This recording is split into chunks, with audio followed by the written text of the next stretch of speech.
Okay, I think I'm there. Hang on. No. Hey, Mark, am I live? I apologize. I could not get things up and running. So, am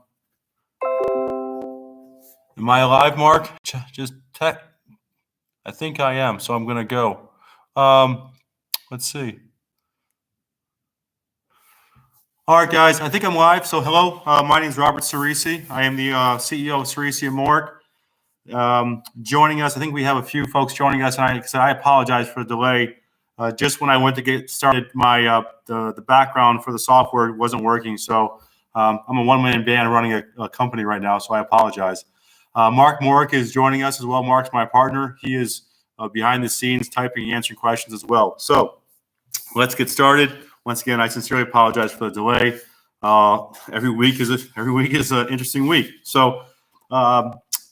Once again, Robert Ciresi, CEO of Ciresi Morek. Want to go over a couple of house cleaning items that I wanted to mention to you.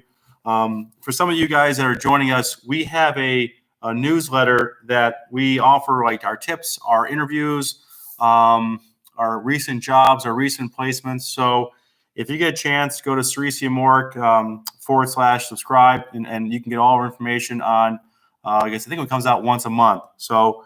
I think one just recently came out, but like I said, every month we try to create just information for you guys to use as far as how to interview, tips. But yeah, take a moment and digest it and join. Yesterday, I put on our website I read an article recently, and I don't know if you guys saw it or not, but it's I think he's a teacher or a PhD from Stanford, and he created an article suggesting. Okay, so you got to find that on our website. His name was David Pedulla, Pedulla, and I shot him a note because one of the points of his article was applicants with backgrounds that stray from traditional full-time employment, such as part-time positions, temporary agency employment, or jobs below their skill level, face increased scrutiny that often eliminates them from the hiring process. Well, yeah, I mean, any gap of employment will do that. Recently, a woman that reached out to me last week who's on the market, she's not working right now, and she got a 90-day contract, where she was offered a 90-day contract to go do some HR work. And she's like, how do you think that will look? And I'm thinking, it's a job that's going to pay you. So if you have the opportunity to do a contract role that, furthers your development, further your abilities, and who knows, it could go permanent, do it. But when she asked me, does it look bad? I'm thinking, no, it doesn't look bad at all. I think historically, if you take contract jobs over and over and over, there's a pattern of maybe this person doesn't, just kind of like, I always equate to dating, kind of like an individual who is always changing dates or always changing boyfriend or girlfriend, or you're married 20 times. Well, there could be a pattern. But if you're unemployed and you're offered a contract role or consultant role, take a shot at it. It doesn't, it's a good opportunity for you. One of the things he also talked about was, which I'm not going to, share too much opinion on it, but I thought it was pretty interesting. He noted that through all his data points and research, and like I said, his name is David Pedulla. He's a Stanford professor. Women's part-time work. What was it? Women's on a resume. A woman's part-time work did not hinder their ability to find a job compared to a man. Which I thought was interesting. I got maybe because paternity leave or some maternity leave and so forth, but I thought that was interesting as well. He also talks about diversity as well, talking in which this is from his lens, his research. We have different lenses and so forth that we just notice. We're at times asked to find diversity candidates. We're at times asked to find folks with X amount of years of experience. It's just the role that we play. I always tell folks we don't create jobs, but we're hired to ultimately filter, opportunities from folks. So it is what it is. That's what we get paid to do. But I thought it was a good article. He wrote a book. I'm going to read the book and kind of see, but I thought I'd bring that up. Also, what I want to talk about today is some of our new searches. For those of you who are watching right now, we have some new searches, which I'm going to dive into. Like I said, I apologize. The past 7 minutes trying to get this solved was a little chaotic, so I apologize. Once again, I think we have about 30 searches. We have 2 new ones this week to talk about. We need an assistant controller in Youngstown. We still need a benefits manager in Cleveland, Ohio. We need a compensation manager in, actually, this is a new search, a compensation manager in Columbus. If you happen to know anybody who knows compensation. We need a director of HR, also someone who knows compensation and benefits in Akron, Ohio. We need a lot of HR folks. We need an HR manager in Terre Haute, Indiana. We need an HR manager in Cleveland, Ohio. We need an HR manager in Evansville, Indiana. HR manager in St. Clair, Michigan, which I think is north of Detroit. We need so those are our HR. That's our HR stuff. We need a maintenance manager in Cleveland, Ohio. We need a maintenance manager in Richmond, Michigan. Maintenance manager in Toledo, Ohio. A materials manager in Terre Haute, Indiana. We got that today. So if you know any materials managers who want to reside in Terre Haute, we have an opportunity for you. We're still looking for talent in Jackson, Mississippi, as well as the Birmingham area for operations professionals. We need a plant manager in Nashville, Detroit, Cleveland, no longer Los Angeles, Evansville. We just signed a retainer with a company, pretty cool. I don't know if you've ever heard of Aunt Millie's. Aunt Millie's is out of Fort Wayne, privately held company. They're in the baking business. If you're in Michigan, they might use a different product or a different brand name with Meyer and so forth, but they are blowing up. I guess Americans love carbs, and they need our help to identify some supervisors. And they want to hire a bunch of them. So, like I said, if you know any individuals who recently graduated college, or maybe someone who was an officer in the Army who was looking for an opportunity to work at a nice company and start as a supervisor, they're talking to folks. We need a quality manager in Detroit, quality manager in Birmingham area. We need a technical manager in Chicago area. What else? Vice president of manufacturing engineering in Cleveland, and 2 new searches that we got today.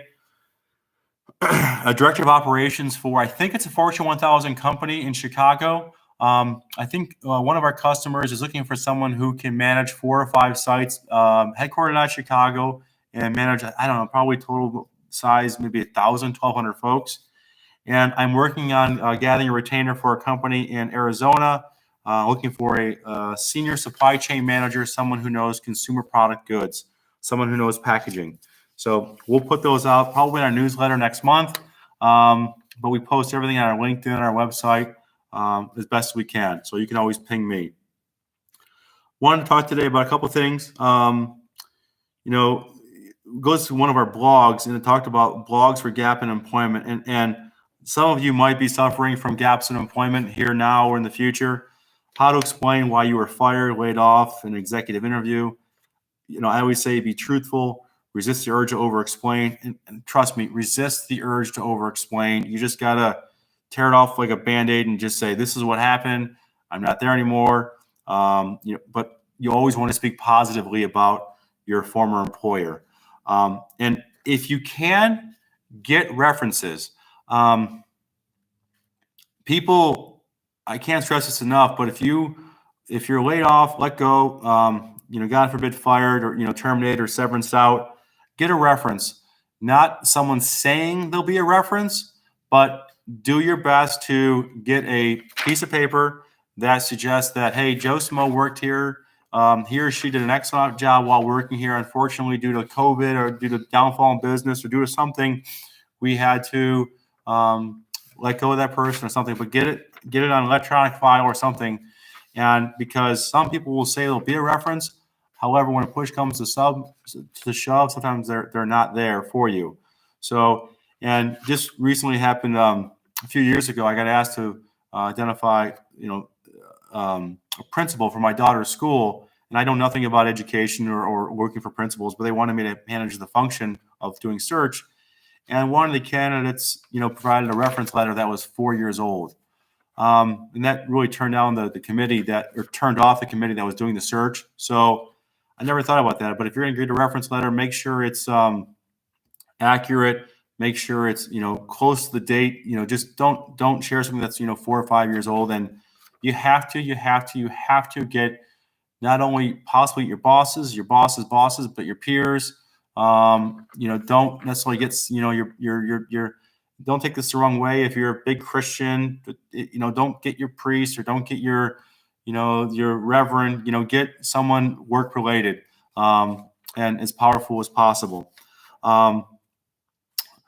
Recently, this is a cool point I want to bring up about our survey before we talk about some resumes and some other matter. One of the questions we asked, and if you didn't see our survey, we did a survey about 70,000 people late last year. We got a lot of information. Funny, I wish I could do that survey again asking about COVID responses, but I think people might shoot me if I get one more email or send another email out about COVID. But one of the questions was, Ciresi Morek understands that searching for a new unemployment can be stressful and take a toll on your personal life. Do you feel comfortable discussing personal details with your search consultant? 80% of you said yes. And the reason I'm bringing this up is over the past month, we've had 2 candidates that we've placed start a job and quit the job within a month. So, and I think that one instance, I think that the woman that took the job, I think there's some circumstances behind the scenes that maybe she shouldn't have taken the new job. And we did our best. We tried to answer every question. I think she got an offer on a Friday and she didn't accept it for 6, 7, 8 days because she had questions. She had questions about benefits, cost of benefits, COBRA, questions about bonus, history of bonus, start dates, vacations. So just a lot of questions that we tried to answer. But if there are things that are underlying that, just get them out there. I mean, don't for us, here we are, we're in a position now with our 2 customers. And our customers aren't necessarily pissed, but they're glad it happened now rather than 3 or 4 months down the road when they really invested in someone. But it's embarrassing for all parties. It's embarrassing for the candidate that has to explain someone on a background check that, yeah, I started a job, but I quit in 2 weeks. Okay, why? It's embarrassing to that company that hired that person. Now, our customer, the hiring manager, has to say, what the hell just happened? They're going to have egg on their face. So just kill it. Don't if it doesn't make sense, just walk away from both parties. I got asked this question years ago. Will you be upset if I don't take a job? And I'm like, no, I don't care if you don't take a job. I mean, just if you don't want the job, don't take the job. It's no skin off my back. But it just happened recently. Like I said, if you can, don't damage the relationships. It's just not worth it. One of the things we talked about on our blog as well was, and I apologize if I'm going fast. I'm trying to catch up because I feel bad that I was 7 minutes late. Was how to form a relationship with a recruiter. So some of you have talked to me on the phone. I know that I've gotten some phone calls, and you can always call me. My cell is 440-799-2996. If I don't answer, it's because I'm on the phone or I'm getting ready for messing up a YouTube broadcast or something. But you can email me as well at rceresi@ceresiamorek.com. I do my best to answer every question. I try to follow with everybody I possibly can. And trust me, I will call you back within a couple of days. But one of the things we talked about was forming a relationship with an executive recruiting firm. So one of the things we talk about is choose a recruiting firm that fits you best. I get once in a while, I get a resume, and I can't help a nurse. I can't help a doctor. I can help a lawyer here and there, but there's just certain things that I don't have a network for. When you're out there looking for a headhunter to help you find a role, and what you have to understand is that headhunter gets paid by the company, okay?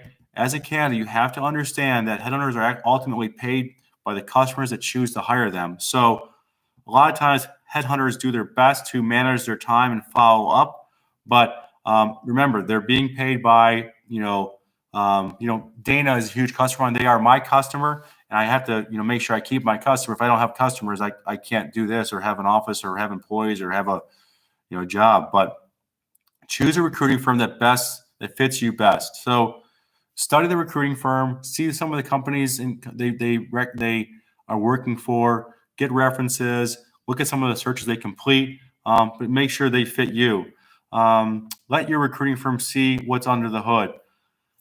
We talked about this last week. When people call us, and it might drive folks crazy. If it does, I don't care. But when people call us and say, "Hey, tell me about the job," it's just not what I believe in. I want to learn who you are and what you want to do.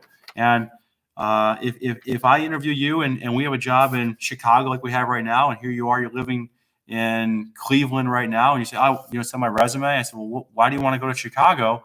Well, I don't want you to send me my resume, see what happens. We won't do that. This search we're going to get in Arizona, one of the things that my customer wants me to do is make sure that people either want to be in Arizona, they've been to Arizona, but sometimes it doesn't work. Recently, and she's probably not watching right now, but this is kind of a funny story. Kezia, if you're watching, hello. A woman that I've known for years, Kezia was born in the Keys, and Kezia is an African-American woman, and she was living in the Carolinas at the time, and I had an opportunity for her to go work at United Technologies, I think in, where was it? In New Hampshire or Vermont? No, in Vermont. And what UTC had told us was, listen, we're looking for a candidate who can come to Vermont and stay here for a year, 18 months. We need someone who has a great background, onboarding, personality, just engaging, all these things. So when I spoke to Kezia and I said, hey, here's an opportunity to work for United Technologies, one of the biggest, best companies in the world. And so Kezia said, you do realize I'm a Black woman and there's not a lot of Black women in Vermont. I said, I got that. I understand that. However, they conveyed to us and throughout the whole interview process was, you go there 12 to 18 months, we'll get you back down to Charlotte where their headquarters is and for a promotional opportunity. So it made sense. The story made sense. Everything was great.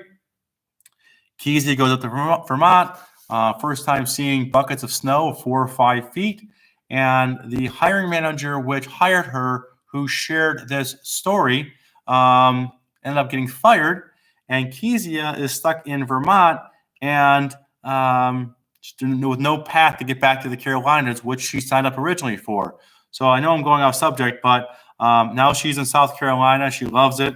But it goes back to being candid and open about position, letting the recruiting firm know what's under the hood. Just tell us what you're looking to do. Tell us what makes the most sense, and we'll do our best to manage that. But like I said, we do our best, and we try to be honest and forthright. Do the same with whoever recruiting firm you're going to deal with. So another good point: facilitate proactive post-interview discussions. Hey, get feedback. If you've been on an interview, if you've taken the time off to interview, do a phone call, do a Skype, do a what the hell they call it now, the iHire now, where you just kind of like videotape yourself, which is really weird, and send it to a company. Get some feedback. What's good? What's bad? And if it's bad, we're going to tell you, but don't get upset with us if it's bad feedback. It's just, recently had an interview with an individual and he interviewed terribly, just terribly. And our customer said, didn't you prepare him? And I know that we spent an hour on the phone preparing this person, but listen, if someone's not going to take notes, do the follow-up, you got to get note on the front end, just like your headhunter. If your headhunter is not calling you back, following up with you, getting back to you, just treating you like a good person, throw them away. I call it dog shit, but I'm sorry, you got to do it. So with that, I'm sure I see some questions lining up that I'll get to in a second. I want to go over some resumes, but I guess this is what you have to do if you're out looking for a job. You are entrusting a headhunter to help you find a role. Like, they're not making money by placing you. You're not paying them, okay? Companies are paying them. But if you're going to give someone your resume, make sure that they are doing it the right way. They follow up with you. They're helping you out. Hell, I even asked a question. When I get a resume, I immediately look for grammar problems here and there. Everybody I talk to, I kind of would give them a critique on their resume, what's good and what's bad. But like I said, interview the person that you are trusting with your resume. And if they're a moron, don't give me your resume. That's simple. So far this year, I think we're up to like 34, 35 placements, which is good. Not great, but good. A couple people we placed. I mentioned Dana. We placed James Wisniewski at Dana as a plant manager. Congratulations.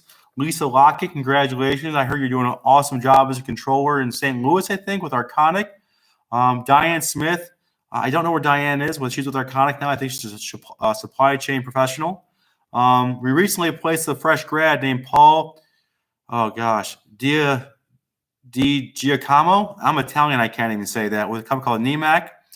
We placed a individual, Barbara Mick, as a quality manager with Magna. We placed a plant manager by the name of Calvin Winston with Voestalpine down in, I think, the Chattanooga area, I think, or White, Georgia. And we placed Tony Lacey with Mauser as a plant manager near Cincinnati. So congratulations, you guys. We have some more placements to talk about next week. Mark, I know you're listening. I have the resumes in front of me. I'm going to do my best to go over them. I got maybe spend a minute on each resume, but does anybody have any questions, Mark?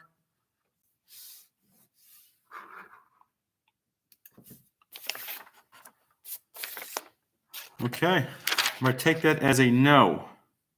So I have a list. Oh, I'm sorry. Here, well, I'll get to these. I'll get some of these questions at the end that they were funneled in. I have I'm going to go and do my best, and I have all the resumes listed in front of me. So give me a second, and I'm going to do it quickly. So Emery, I see you're watching. Emery, I have your resume in front of me. I'm glad I can use your name. If I can't, I apologize. But Emery, I'm looking at your resume, and I rather than printing them all off because I'm going to get yelled at by my child because I printed out paper and didn't use it, recycle. So one of the things I noted about your resume, Emery, I think you had a question beforehand about looking maybe for management opportunities. So when I look at a resume, I go bottom to top. That's just how I go. So I see awesome education, Michigan State, get your master's from Michigan State as well. That is awesome. So this is how my eyes work. I noticed, okay, you did an internship between your time at Michigan State and getting your master's. Excellent. You probably don't need that in your resume anymore, the internship. It shows that you did work between your education, but you don't probably need that anymore. But your first job looks like you worked for, and I think I'm pronouncing this the right way, Schlumberger. I think that's what it is. So it looks like you work there. And here's very important. So I know who they are. And I know they're headquartered out of Houston, but I can almost assure you, I think out of the people that are watching it, not everybody knows who they are, and they're a huge company. So, so here's the thing I'd give you a tip on. You busted your ass. You got a great education from Michigan State, psychology, master's in labor, but then Schlumberger, who hires out of Michigan State, I know that, and they hire really bright people.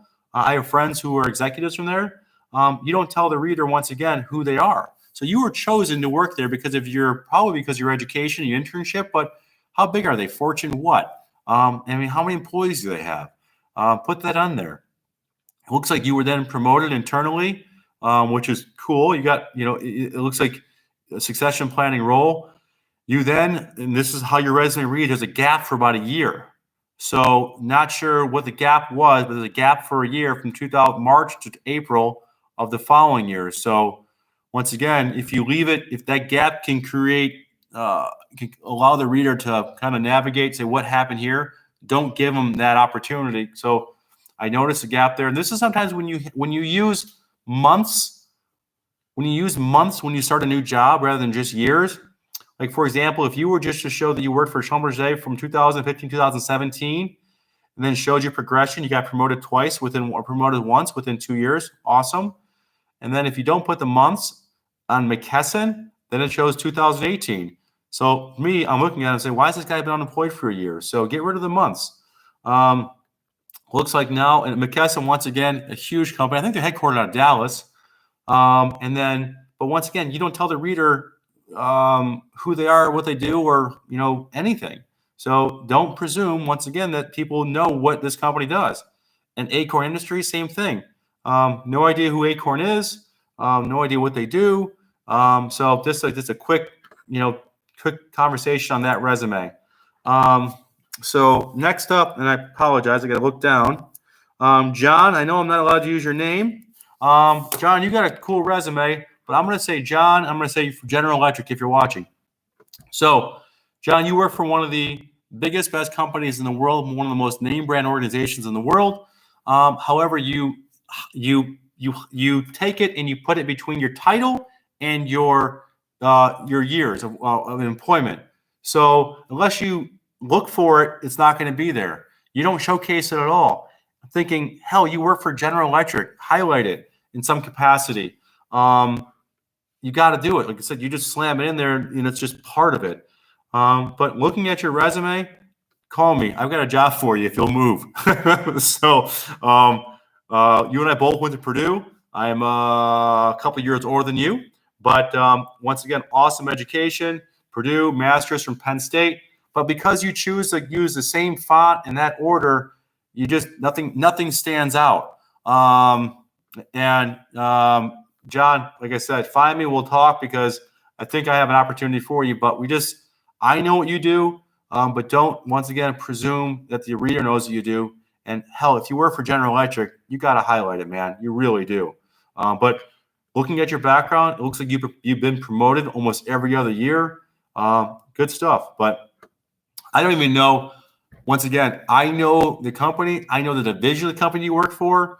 But for example, you are obviously an aerospace guy, but you don't tell the company that you don't tell the company maybe who you're making parts for, or who are your big brand name companies that you're supporting or working with. So that's just. But you got an awesome resume. Just call me. So that's John, confidential John. We'll just call you. I'm going to butcher this name, and this is kind of a sensitive subject. I'm going to do my best because I noticed there's a couple of candidates here. And last week we talked about a candidate who was in Mexico. So I think I can use his name. Yeah. Karush, I think it is. Jahangiri, I think. So looking once again from bottom to top, and like I said, and I hate to do this too quickly, but 3-page resume with looks like you're originally from Iran, got an MBA here in the States. The same thing I would tell John, who was it? Emery, was some of these companies, once again, I have no idea what they do. So it's hard for me to, and you from your last job, you give us a website. Well, just tell me what you do, the companies you do, who you do it for, and then some of your responsibilities and accomplishments. But the biggest thing I say with your resume is I don't know who Collinear Networks is. I don't know who Zenisco is. I don't know who, well, obviously I know who AT&T is, but and I don't know if necessarily you need that in your resume. I mean, you could put that down as previous employment because you did that on a contract assignment, but you just got to be careful because it looks like you have a bunch of contract jobs in between there. So you can always shrink your resume by putting previous employment. But if you notice your formatting, you're inconsistent with, you put a website here, not a website here. You put a month here, not a month here. But so this was my point. This is kind of a sensitive subject. So, and some of the people that sent the resume in, I need to acknowledge it. So if your name is, let's say, not John Smith, but let's say you were born and raised not in the United States, or if you have, if your resume might indicate that you may not have the ability or the permit or the residency to work in the States, if people are going to assume that, okay, then make sure you're very clear in the resume that, hey, I'm a permanent resident. I don't need a sponsor. I am free and clear. Because as people who when I talk to candidates and I'm like, man, I'd love to be able to help you, but my company won't sponsor you, and I'm kind of stuck because it's just, but like I said, if you have a green card, the ability to work in the States, resident, whatever it might be, put that in the resume. Just put that, hey, I'm a resident, I'm this, I'm that, just because your resume might be overlooked and someone might just presume that you can't, so you may not get a phone call. And what I'm saying to you, if you have the ability to work in the States and people, and you have a last name or a background or education that might indicate that you might be difficult, like I said, don't let the recruiter, the HR person, make a presumption on your background. Do your best to put that forefront and, say, hey, I can work here. Here it is, done. And like I said, if you do need a sponsorship, well, like I said, I have never really been very successful by placing folks who need a sponsor, but just it's a touchy subject. But I just want to make sure you cover that. But overall, I think your resume reads well, but the contract jobs might hurt you. You could put previous experience and label those at the bottom. But once again, tell the reader who you work for. Can I say his name? Yes, I guess I can call you Sankey. We'll go with Sankey. There you go, Sankey. Great. Same thing. I noticed something here. Well, you have your education. You have a great master's from University of Michigan, even though I went to Purdue. It's a great school. For some reason, you've chosen to put the dates, the months. You don't need your months in your graduation. You can just put the dates on which you graduated. It appears you got your undergrad 2015. Perfect. You got your master's in 2017. Perfect. It appears that you just ended an assignment with Fiat Chrysler. And not to get picky, but some people may not know who Fiat Chrysler is. I know who FCA is.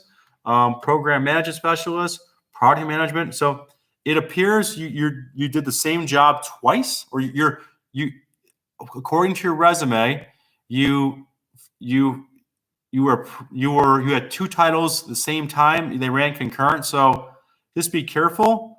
Because it appears you did two jobs at the same time. So that could be incorrect. I don't know. But other than that, I think your resume, hell, for a fresh grad, you got an awesome resume. You just might want to be clear on a couple of things as far as dates and maybe the chronological order of these jobs you had. But like I said, other than that, you got a good background. I mean, you might want to do something like, hell, if you're a fresh grad, I might put in the resume that you're maybe you are not. But it appears that you're maybe 25, 26 years old. If you're mobile, put that on the resume. That's one of the questions we always get from our customers. Is this person mobile?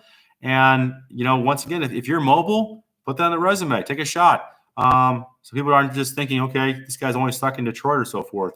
Looks like you got an apartment. So, hell, get the hell out. Go see the country. Go see the world. Any questions, Mark? Did I miss anything? Okay. Next up, can I say your name? I'm going to say your name. I'm going to say Robbie. Nice to meet you, Robbie. I've seen this resume before, Robbie, and it appears here.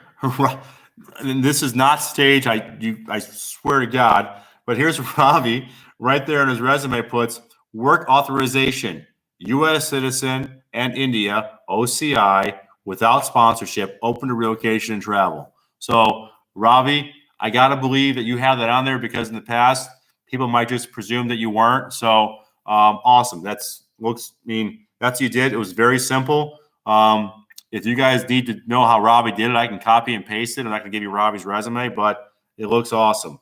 Robbie, I'll tell you, your resume looks great. I would have maybe this is the way I opened it up, but it looks like your professional experience is at the bottom of the first page. You use your first page for a cover letter and then go to the next page, professional experience. So, Moose Sigma, co-founder. So, Robbie, I think maybe we could schedule a call when you get a chance. You can always shoot me an email because I'm looking. I mean, hell, you got an awesome education. You went to University of Chicago MBA. You got board experience. There's a lot on here. So, yeah, that's maybe for a phone call because you're almost you got so much on here. I don't know what the hell you want to do. So, yeah, shoot me a call. Maybe I can help you more direct way.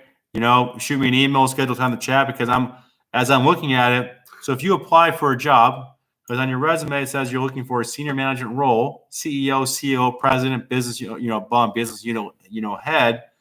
Yeah, I just don't know these businesses. It looks like you were a co-founder, a director, a senior manager. So we may have to create more of a functional resume to get more attraction. So, I mean, I think your resume reads well. There's just a lot on there.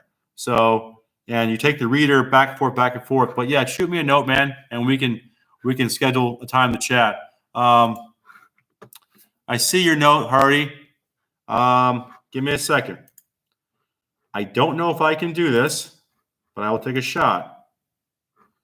I apologize, guys.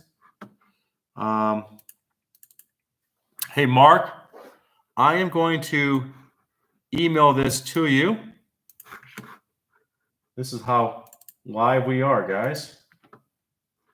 Let's see. So coming over, Mark, go ahead and put that on there. Now, Robbie did an awesome job. He put it right underneath his kind of his summary, but he put it in bold, and it literally just kind of. I see you, Emery. Control print screen. It's not that easy, pal. I got like 3 computers happening right now, but thank you for the suggestion. But Mark, go ahead and share that. It's in your email. And I can't share somebody else's resume, guys. That wouldn't be right. So let's see. Who are we talking about next? Okay. This says confidential, but use. I don't know what I'm going to say. I'm just going to say Eric, the guy in HR.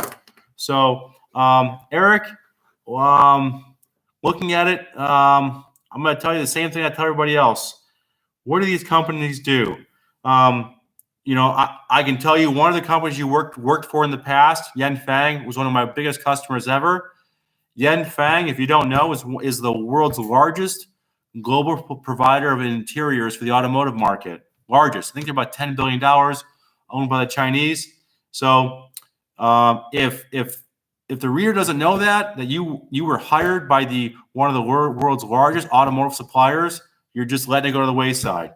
Right now you're an HR manager. I can tell you one of the things that drives me absolutely crazy is you start off with your responsibilities. You basically took your job responsibilities, and sorry I'm so direct, this is who I am, but I have no idea the company who you work for, how big they are, how many folks you manage, how big the operation is, union, non-union. Do you have safety that falls underneath you? But your resume, it says that you do. Give me some of your accomplishments. So what did you do? What did you drive down? Did you improve attendance? Did you improve this? Did you improve that? Well, what KPIs did you bring to your organization that someone say, holy Christmas, I want to hire this person? Other than simply saying, hey, I'm an HR manager who happens to develop HR plans, who happens to do payroll, who happens to recommend policies. That's your job description. That's not what you accomplished. Put what you've accomplished. Hell, if you've done labor relations, maybe you reduce grievances or arbitrations. If you're in an environment that's non-union, well, what have you done to keep the union out? What kind of training have you done to keep the union out?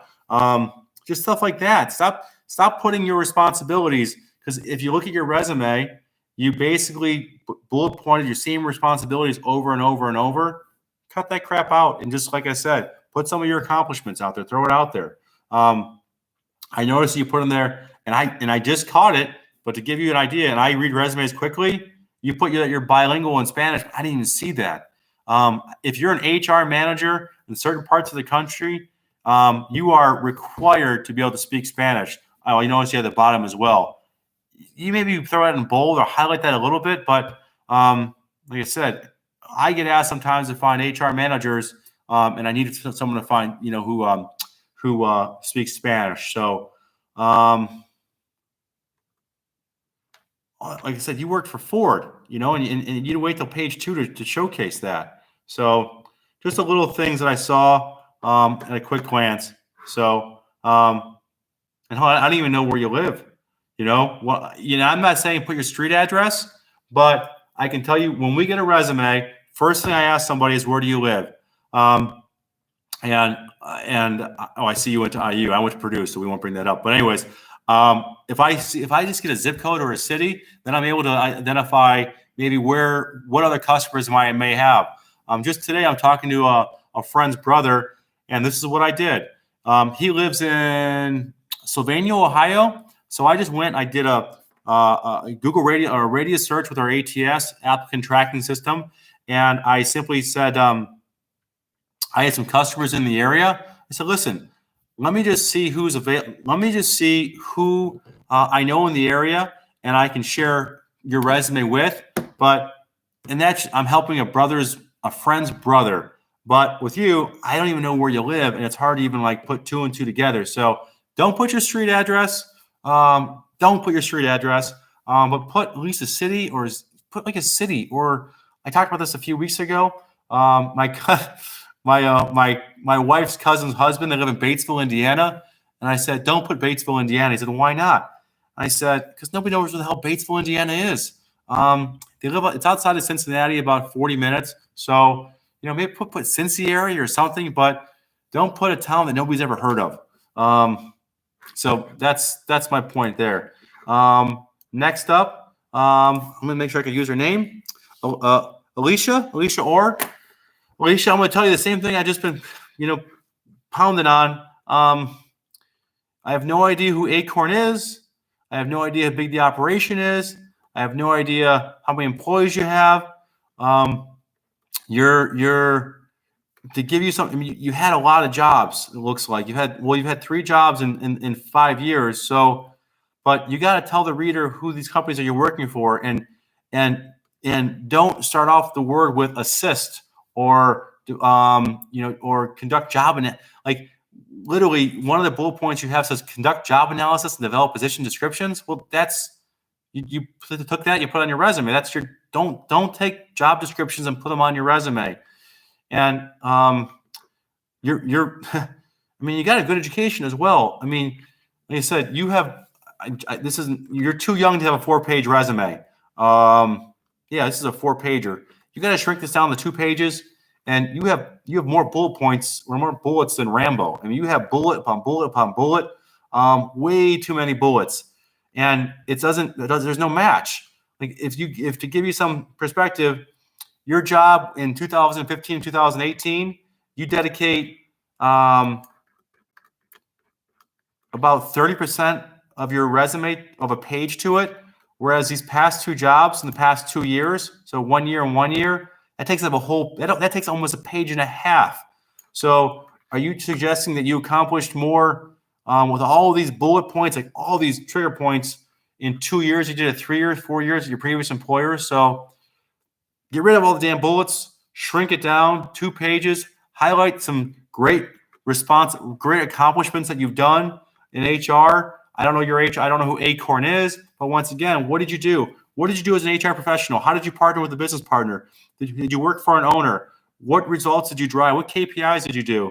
Really grab the reader and say, holy crap, I got to talk to Alicia because she did this, this, this, and this. This is exactly what I need to get done.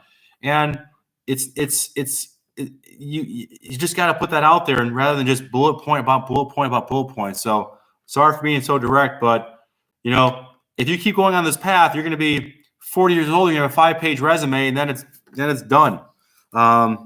That's Alicia. Yeah, 5-page resume, the kiss of death. Can I use his name? I can. John Carpino. Thank you for the easy name, John. John, Chief Operating Officer, Allen & Allen. I have no idea who the hell Allen & Allen is.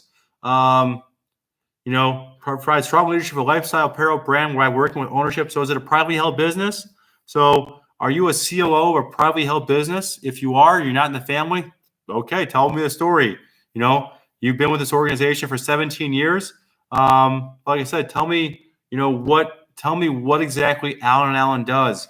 Lifestyle apparel, I don't know what that is. Well, I know what that is, but grab the tagline from your website, grab the tagline from your LinkedIn, something like that. Allow me to figure out who else wants to see your resume. I always ask people that question: who do you think wants to see your resume? A competitor, maybe another family-owned business, something local. But what do we target? What kind of roles are we targeting here? Senior executive management, 20,000 SKUs. I get it.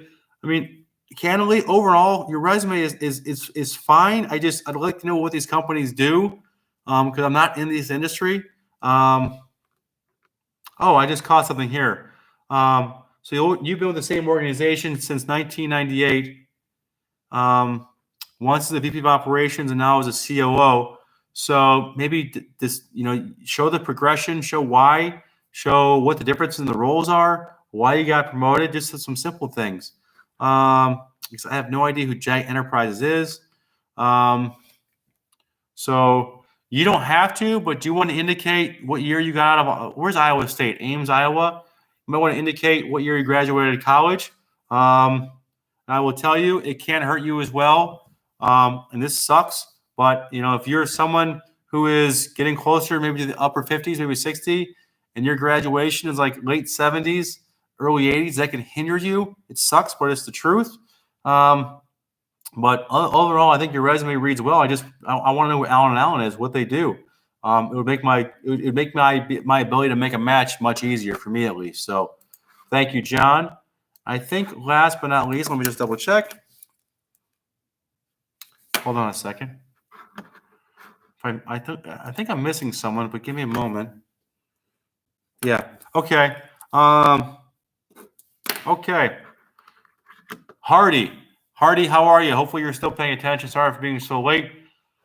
Hardy, brilliant. So if you have a name that might be difficult to pronounce here in the States, Hardy's first name is Huang Dong. I don't know. I don't know how to say it, but Hardy simplified it and said just Hardy. Awesome. It makes my job a lot easier when I thanks, Hardy. Sorry I butchered your first name.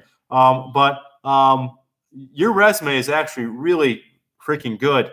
Like I said, by just shortening your name there, it makes it easy. But here's Hardy. Hardy has got a PhD in robotics, and immediately he sends his resume and it says robotics expert.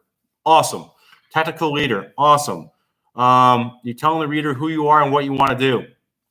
Hardy, you worked for Steelcase as a senior principal engineer. Now, I know who Steelcase is. Probably half the population in Northwest Michigan knows who Steelcase is, and Herman Miller, and who else is up there. We know that's the capital of office furniture. However, some people may not know who Steelcase is, and how big they are, and how enormous they are, and how once again, here's a guy who has a PhD in robotics, is working for one of the biggest office furniture companies, I think, in the globe. So highlight that. Other than that, man, if you're mobile, Hardy, take advantage of it, because having a PhD in robotics is really impressive. I'm sure an automotive company would, companies, hell, get your resume to who is it, Kamau? I don't know how many companies are hiring right now in that industry right now, but I think Kamau is the Italian company that does all the welding robots. Fanuc Robots. If you're mobile, take your resume and send it to the CEO or the vice president or the CIO of those companies and say, "Hey guys, I got a PhD in robotics. You should talk to me." But your resume is so specific and your background is so specific. You really got to target the biggest robotic players in the country. And if you need help, let me know. I can help you out. You got to be mobile, though. I don't know who else besides Steelcase. And hell, if you work for Steelcase, do you have a non-compete with Herman Miller? If you don't have a non-compete with Herman Miller, send your resume to the CEO of Herman Miller or somebody over there. It's local. But other than that, man, tell the reader, T Connectivity. I know who these guys are. They have a facility, I think, in Worcester, Ohio. But once again, the reader doesn't know who they are. So awesome company, big brand name, and you're hurting yourself by not putting it out there. Rather than that, man, you got a great resume. You just got to fine tune it a little bit. Tell the reader who you've worked for. Yeah. And like I said, if you want to highlight the fact that you are, I know this is bullshit, and I'm sorry for swearing, but if you got to highlight to the reader that you are a citizen or you have the ability to work in the States, then just do it. If you don't do it, some idiot recruiter, HR person is going to see your name and say, "I don't know if this guy can work here. It's not worth my phone call." That sucks, but it's the truth. So let the reader know, boom, screw you. I can work in this country. I don't need to be sponsored. And I worked for one of the biggest, best furniture office furniture companies in the globe. So, well, guys, I think. Well, I'm sorry, we have some questions. Thanks, CMU Ross, number one in the world, dude. Awesome. Go on. Get your resume to some folks out there. Send it to the big power players, like I said. Kamau, and I don't know all of them off the top of my head, but it's not hard to find. But you shouldn't be unemployed very long. Questions. Let me see. David Messina, how are you? Long time. You just got a job, I think. I think you just landed. I saw it on LinkedIn. Congratulations. One question, and David, I've got a very good memory because I think you got married in Saugatuck, Michigan, a couple years ago. I think that's you. So I think it's Saugatuck. One question: what do you feel is an appropriate amount of time to follow up with a recruiter? I typically give it a week. So it's like dating. Dave, who gives a just you get there is no appropriate time. I mean, if you went on an interview, this is my expectations for candidates interview with us. If I got you an interview with a company, okay, I always ask candidates to call me after the interview. Here's my cell, here's my email. After 5, I'm working 24/7. If you went on an interview and call if you do what I ask you, and vice versa, it'd be the same thing. So if I say, David, call me after the interview so you can give me your feedback. Now, guys, there's a reason we do that. It's fresh, and then we can also tell our customer. I mean, David, you're in HR. It's just like dating, right? Is simply this. So, David, you get off the interview. You say, Robert, I just had the interview with Kelly. Interview went great. Blah blah blah blah blah. Here's my feedback. She talked about this. I could then call Kelly and say, Kelly, I heard from David. Thought the interview went well. He liked the fact that you hit on this, and this. So then all of a sudden, Kelly's like, well, man, I really liked him. I'm glad David liked me. So if you have to wait, you might lose that kind of that feeling of when they forget about things. But if you've done your job, if I've done my job getting you the interview, you've done your job by calling me after the interview to give me your feedback, then you should get instant feedback. And if you're not, well, maybe there's something wrong with the process. But go ask your recruiter that question, because some recruiters are just lazy idiots and they're just going to wait. But if you go on an interview with me, I always say, I want to score 2. I want to get that job done. If you go on an interview, you've done everything right, you followed up, I got to follow up with you. So there's no time frame. It's just, if you got a good feeling about it, jump on it. I mean, I'll tell you this, guys, if a candidate doesn't follow up with me after the interview, I just assume that candidate's not interested, and I just let it die. I don't chase candidates. If you don't want to call me, I don't need to call you. But, just happened recently. A candidate asked me for feedback from an interview. That was like a week ago. I said, listen, I never heard back from you, so I just assumed you weren't interested. And they're like, well, I was interested. Well, I never heard from you. So if you don't call me, I'm not going to call you. Let's see. David Boyd, if you want to have a specific client needs, do you network with other headhunters to help place those individuals? Let me make sure I understand this question. If you don't have specific client needs, do you network with other headhunters to help place those individuals? Okay, so if a resume comes to, maybe hopefully I'm understanding this right. If you don't have a specific client needs, do you? So if a resume comes to me and I can't necessarily place that person, do I share that resume with other headhunters maybe? I think that's your question, David. I could be incorrect. No, I don't have a network like Sanford Rose or MRI. Ciresi Morek, there's 11 of us. We work all in the same office. I don't broadcast resumes out there. I don't share resumes out there. I don't have a network like they do. Sanford Rose does. They have this huge ATS that all their 200 offices have access to. But I will tell you this: I have friends who are in the business. Like I have a friend who does a lot of work in IT. But typically, it's just I don't. We don't resume share. It's just not our business model. So I mean, there are we're in Northeastern Ohio. There are some search firms in Northeastern Ohio that are better in Northeastern Ohio than we are. We do more work across the country. So if you say, hey, I'm only looking for Northeastern Ohio, well, I might point you to a buddy of mine who works here, a buddy of mine that works here, but we're not the end all be all. And so I could, if I can, I will, but it's not our policy to resume share with other headhunters. It's just not who we are. Let's see. Mark Morek. So David Boyd, yes. David Abranowitz, what about follow-up after sending your resume in response to a job post? Any thoughts about how long one should wait to follow up with a check on status? So we had a survey question about that as well. When can you check up? So for us, we have a lot of jobs on LinkedIn. I mean, this is a very frustrating thing. I might get a resume. People ping me all the time. I don't know every job we have. I mean, hell, we have, what do we have? We have 47. This is just one sheet. So I don't know every detail on every job, but I get every job on our website has a contact person for it. Okay. So if it's Richard Crew, Ben Evans, Joe Montero, Curtis, Judy, whoever it might be, if there's a job on our website that, like I said, if you apply to a job on our website, not via LinkedIn, but also our names are on LinkedIn postings as well, send that person an email and say, hey, have you reviewed my resume?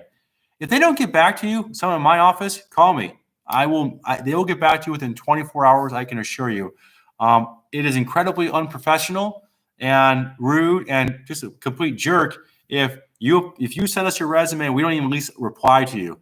I reply to every email. I call every every call back. Wardell, I owe you a call. It's already in my head, but I return every phone call, email. So now I will tell you though, if you're applying for every job we have and you're not a fit, well, that's gonna rub some of us the wrong way.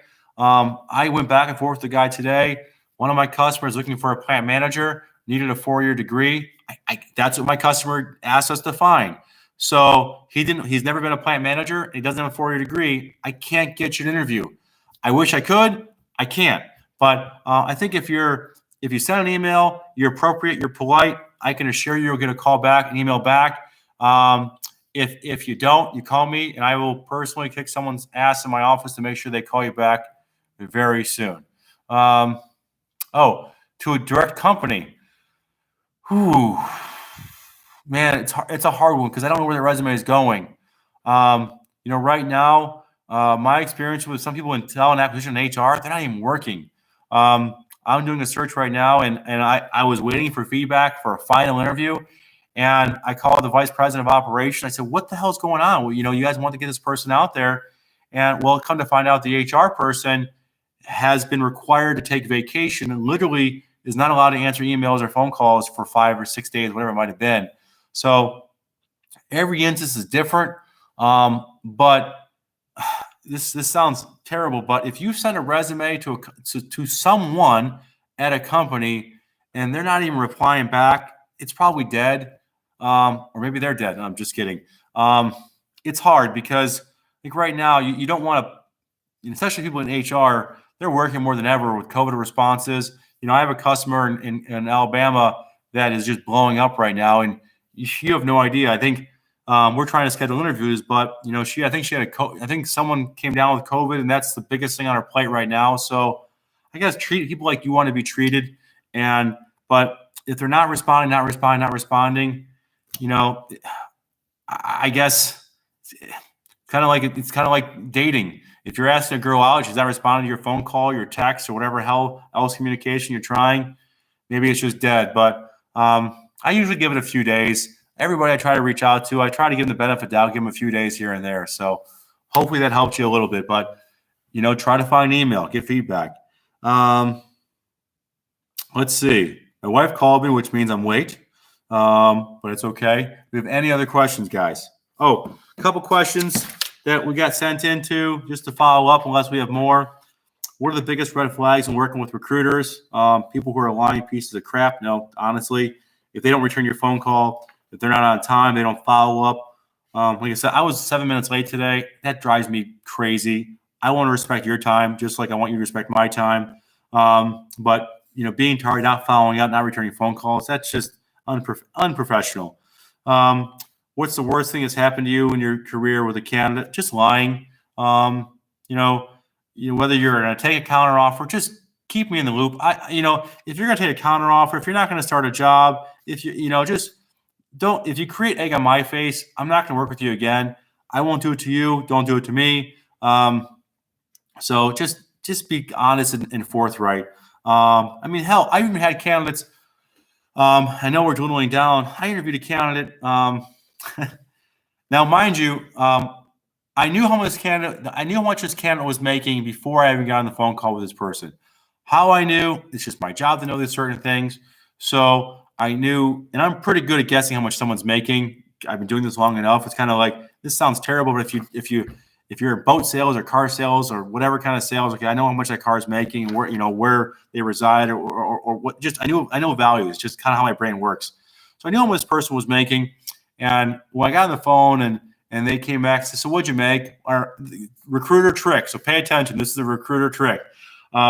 People always ask, and I learned this 20 years ago. So how much money do you make? It's always a round number, even though it's never a round number. I make $150,000 a year. Okay, my question is, how does it break down? What's your base salary? Well, my base salary is 125. Okay, great. What's your bonus potential? 30%. So for me, I could take 30%, 125. It's 37,500. So I said, okay, you're making $150,000. Your bonus 30 doesn't add up. So are you not getting your bonus? Did you not get your full bonus? Works overtime. I can quickly break down numbers. So, and for this person, I knew what they were making. I said, listen, I know you're not making that much. I know you want to get a raise. I know you think you want to make more money. That's fine. I don't care. Whatever you make, I don't give a shit. Sorry. I don't care. If you're looking, because you're, Joe Schmo down the street's making 120 and you feel you should make 120. Well, I give your resume to my customer and say, listen, this is what this person's making. I got to tell them at least what you're making, but they're not moving for 120. I tell them that. It's okay. If you say my number is 20% increase, your number is 20% increase. I can care less, but tell me that. I don't want to get in the process and all of a sudden I got to, now my customer's looking for W-2 or pay stubs because that's crap. That happens too. But if you want to make, guys, I know how it works. If you want to make more money because of the joke across the street is making more money than you and think you should get it, then just tell me that. I'll gather that in. So it's just how I work. It's how we work. Let's see.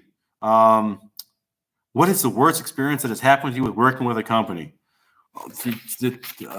Worst experience ever. This is 1999. Trinika, you're out there. Trinika was an IE who went to school at Northwestern. She worked at Ford, and Nestle's wanted to hire her. So Nestle's was my customer at the time, not anymore. But this is 1999.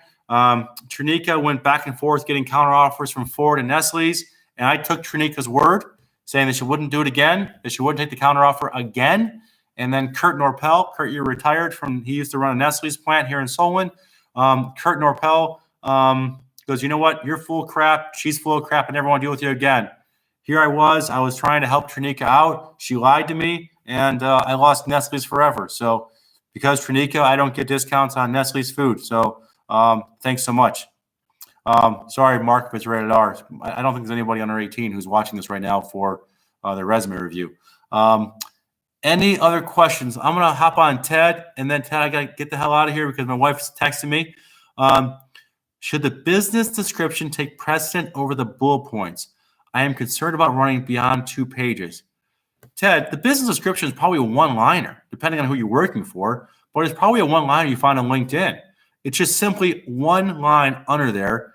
Change the font, put in italics, and shrink up some other stuff at the bottom of your resume.